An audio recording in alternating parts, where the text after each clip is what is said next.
அனைவருக்கும் இனிய காலை வணக்கம்.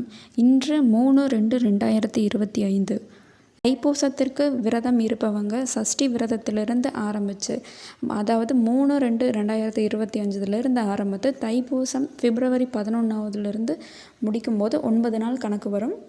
இந்த 9 நாள் விரதத்தை எப்படி மேற்கொள்கிறது அப்படிங்கிறது இந்த பதிவில் பார்க்கலாம்.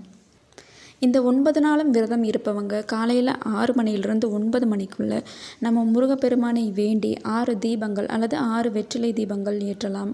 முருகனுக்கு நெய் வைத்தியமாக தேனும் பாலும் அல்லது பால் பாயாசம் அந்த மாதிரி உணவுகளை படைக்கலாம். செவ்வரளி பூவை வைத்து பூஜை பண்ணலாம். என்னென்ன மந்திரங்கள் சொல்லலாம் அப்படின்னு பார்த்திங்கன்னா, நம்ம எளிமையாக சொல்லக்கூடிய ஓம் சரவண பவ நமக அப்படிங்கிற மந்திரத்தை கூட சொல்லிட்டு முருகப்பெருமான் மேலே செவ்வரளி பூவை போட்டு பூஜை செய்ய வேண்டும்.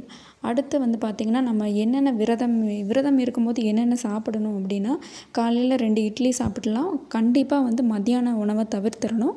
மாலையில் திரும்பவும் பூஜை செய்யும்போது முருகனுக்கு ஏதாவது பொரியல் வகைகள் படையலிட்டு அந்த உணவை நம்ம சாப்பிடலாம்.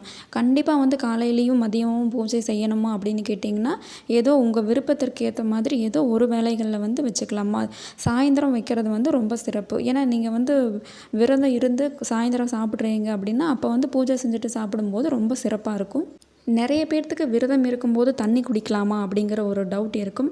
கண்டிப்பாக தண்ணி குடிக்கணும். ஏன்னா விரதம் இருக்கும்போது மற்ற சாப்பாடுகள்லாம் தவிர்க்கிறோம்.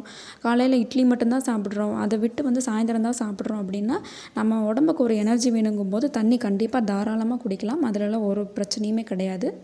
இந்த 9 நாளும் விரதம் இருந்து உங்கள் வேண்டுதல் என்னவோ அது கண்டிப்பாக முருகன் காதில் போட்டிங்கன்னா அது கண்டிப்பாக நிறைவேறும். மிகுந்த நம்பிக்கையோடும் மனநிறைவோடும் செய்யும்போது கண்டிப்பாக முருகனின் அருள் உங்கள் இல்லம் தேடி வரும். இது போன்ற ஆன்மீக தகவல்களுக்கு